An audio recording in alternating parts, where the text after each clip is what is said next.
ये कहानी है महर्षि नारद और पिपलाद की। त्रेता युग में एक बार भयंकर अकाल पड़ा। वर्षा न होने से सब वनस्पति सूख गई। तपोवनों में भी कंदमूल तथा जल मिलना दुर्लभ हो गया। ऐसी स्थिति में कौशिक मुनि अपने परिवार को लेकर किसी ऐसी जगह की खोज में चले जहाँ जीवन यापन के लिए अन्य जल सुलभ तरीके से प्राप्त हो सके। वो लोग चलते गए। बहुत दूर तक आकाश की छाया थी।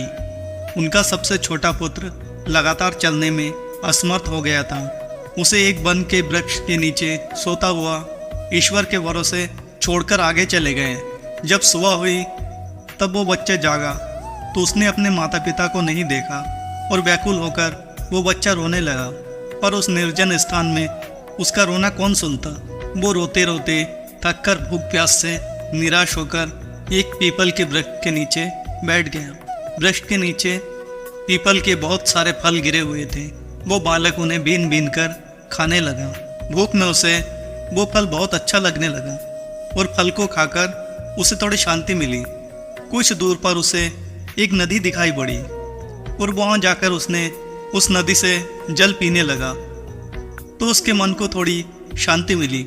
इस प्रकार उस निर्जन वन में वो पीपल का वृक्ष और जल उसके जीने का सहारा बन पाया। उसके माता पिता उसे छोड़कर कहाँ चले गए थे इसका उसे कुछ पता नहीं था। इस प्रकार अपनी भूख प्यास मिटाते हुए वो ईश्वर का ध्यान करने लगा। बहुत दिनों के बाद एक दिन अचानक देवर्षि नारद वहाँ पधारे। पीपल के नीचे बालक को ईश्वर की आराधना करते देख उन्हें आश्चर्य हुआ कि इस निर्जन वन में जहाँ ना कोई आश्रम है और ना कोई गुरुकुल है, यहाँ बालक कौन है और अकेले यहाँ कैसे पूजा पाठ कर रहा है। नारद उस बालक के पास गया। बालक ने भी इतने दिनों के बाद एक ऋषि को अचानक आया देख हैरान हो गया। नारद मुनि ने उस बालक से पूछा, तुम कौन हो? तुम्हारे माता पिता कहाँ हैं? इस छोटी अवस्था में अकेले यहाँ कैसे रह रहे हो? किसी का सानिध्य को पाकर उस बालक का दुख जैसे उमड़ पड़ा। उसने बताया कि दुर्भिक्ष के कारण अन्य जल की खोज में जाते हुए माता पिता कब उसे यहाँ छोड़कर चले गए वो ये भी नहीं जानता। उसके माता पिता कौन हैं और अब वो कहाँ है ये भी नहीं जानता था। इस निर्जन वन में इन वनस्पतियों के फल कंद से जीवन बिता रहा हूँ। ये पीपल का वृक्ष ही मेरे लिए माता पिता जैसे सहारा है। नारद ने कहा, वत्स अब तुम चिंता मत करो। तुम्हारे विनयशील साहस को देखते हुए मुझे पूरा विश्वास है कि तुम किसी श्रेष्ठ कुल गोत्र के संतान हो। मैं तुम्हें विधिवत मंत्र आदि संस्कारों की दीक्षा दूंगा। अब अकाल भी समाप्त हो गया। वनस्पति कंद फल दे रही है। तुम्हें जीवन यापन की कठिनाई नहीं होगी। ये वन भी शांत तथा हिंसक पशुओं से रहित हैं, इसलिए तुम यहाँ निर्भय होकर जप तप कर सकोगे। यहाँ तुम भगवान विष्णु का ध्यान तथा ओम नमो भगवते वासुदेवाय का मंत्र जप करना। एक दिन मंत्र के बल तथा तुम्हारी तपस्या से भगवान विष्णु प्रसन्न होकर तुम्हें दर्शन देने अवश्य आएंगे। इस पीपल के वृक्ष के नीचे इसका फल खाकर तुम्हारा पोषण हुआ है और अब इसी के नीचे तुम्हारी तपस्या होगी। इसलिए मैं तुम्हें तुम्हारा नाम पिपलाद रखता हूँ। मेरा आशीर्वाद है कि एक दिन तुम बहुत बड़े ऋषि की श्रेणी में आ जाओगे। मैं अब जा रहा हूँ, एक दिन तुमसे मिलने अवश्य आऊँगा। ऐसा कहकर नारद मुनि वहाँ से चले गए। पिपलाद भगवान विष्णु की आराधना तथा मंत्र जाप करने लगा। उसकी लगन तथा तप से संतुष्ट होकर भगवान विष्णु प्रकट हुए और कहा, हे पिपलाद, मैं तुम्हारी तपस्या से बहुत प्रसन्न हूँ, वर मांगो। पिपलाद ने आंखें खोली और देखा सामने साक्षात भगवान विष्णु खड़े हैं। उनको देखते ही पिपलाद अपनी सुध-बुध भूलकर भगवान विष्णु के चरणों से लिपट गया। भगवान विष्णु ने उन्हें प्रेम भाव से उठाया और इच्छित वर मांगने को कहा। पिपलाद ने कहा, हे प्रभु, आपके साक्षात दर्शन से बढ़कर और कुछ पाने की कामना नहीं है। मुझे देना ही है तो अपनी दृष्टि भक्ति दीजिए।